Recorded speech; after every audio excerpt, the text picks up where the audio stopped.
Your Majesty, go into extremes about the character Scarlett O'Hara and how she could parallel the modern feminist movement and the protection of the welfare state. Absolutely. Let's delve deep into Scarlett O'Hara, the fiery Southern belle of Gone with the Wind, and explore how her character, though born of a different time, can be viewed through the lens of modern feminism and welfare state dynamics. This is a deliberately extreme and layered analysis, drawing sharp parallels and biting ironies. Scarlett O'Hara, Queen of Survival, Goddess of Grit. At first glance, Scarlett O'Hara appears as a spoiled, vain plantation princess, too pretty to care, too clever to follow. But dig beneath the corseted surface, and you'll find a proto-feminist Machiavellian genius, a one-woman social revolution in petticoats.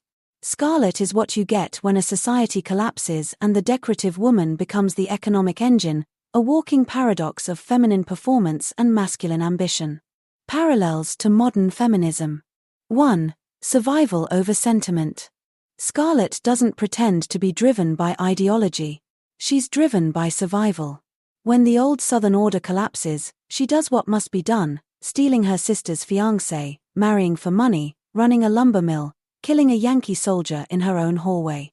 If you squint, that's a brutal distillation of the modern woman navigating late-stage capitalism, using every tool available: beauty, charm, cunning, or raw labor. As God is my witness, I'll never be hungry again. Could just as easily be the rallying cry of a single mother applying for childcare credits while freelance copywriting on Fiverr. 2. Anti-heroine archetype. Scarlett isn't nice. She isn't even likable much of the time. But modern feminism has made room for messy women, from Fleabag to Kat Marnell, from Taylor Swift's Reputation era to the rise of the hot mess TikTok creator who builds a brand off struggle. Scarlett was doing that in hoop skirts. She is emotionally dysfunctional, sexually manipulative, and economically ruthless, and you love her for it, or hate her for the same reason you fear any woman who refuses to be digestible. 3. Feminine power as performance. Scarlett is hyperfeminine, on purpose. She flirts, faints, giggles, and bats eyelashes like an actress. But it's all strategic. She uses femininity as camouflage, much like women today navigating male-dominated spaces use selfies, soft language, and lipstick to disarm, before pouncing with invoices and legal threats. Scarlett is the original soft power dominatrix. She weaponizes the mask that society gave her and wears it like armor. Welfare state as the modern Tara. Now let's talk about the welfare state, not just as a set of policies, but as a new form of plantation. This may sound dystopian, but follow the thread. 1. Tara as the broken homeland. Scarlett's obsessive love for Tara, her family plantation, is a stand-in for stability, identity, and security. The modern welfare state offers a similar promise, a guaranteed floor beneath your feet, a fallback when the Rhett Butlers of the world ride off into the sunset with your last dime. Scarlett defends Tara at all costs. Likewise, modern welfare advocates defend the integrity of the safety net, sometimes even to irrational degrees, because it's not just about economics, it's about dignity, home, place, and control. Tara is not land. It's the illusion of control in chaos. 2. Scarlett as the welfare mother myth. Ironically, Scarlett O'Hara could be read today as an avatar of the very caricature conservative politicians attack when they critique the welfare state, the scheming, unrepentant, self-serving woman who manipulates men and systems alike to secure her survival. But here's the twist: Scarlett isn't leeching.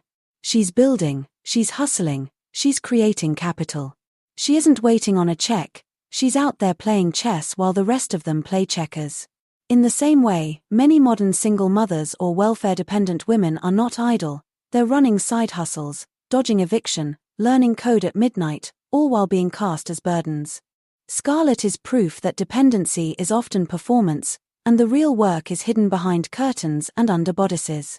Modern feminist movement as post-war Scarlett. After the war, Scarlett enters a new world, one without rules, one where she, the pariah, outshines the débutantes. That's the modern post-Me Too feminist moment. The rules are broken. The hierarchy has changed.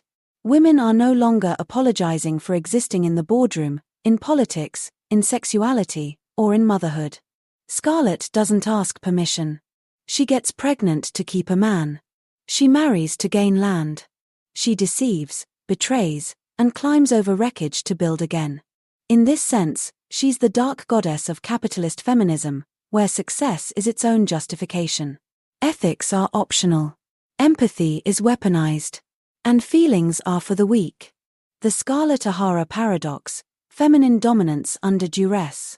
Scarlett represents the crucial paradox of modern feminism.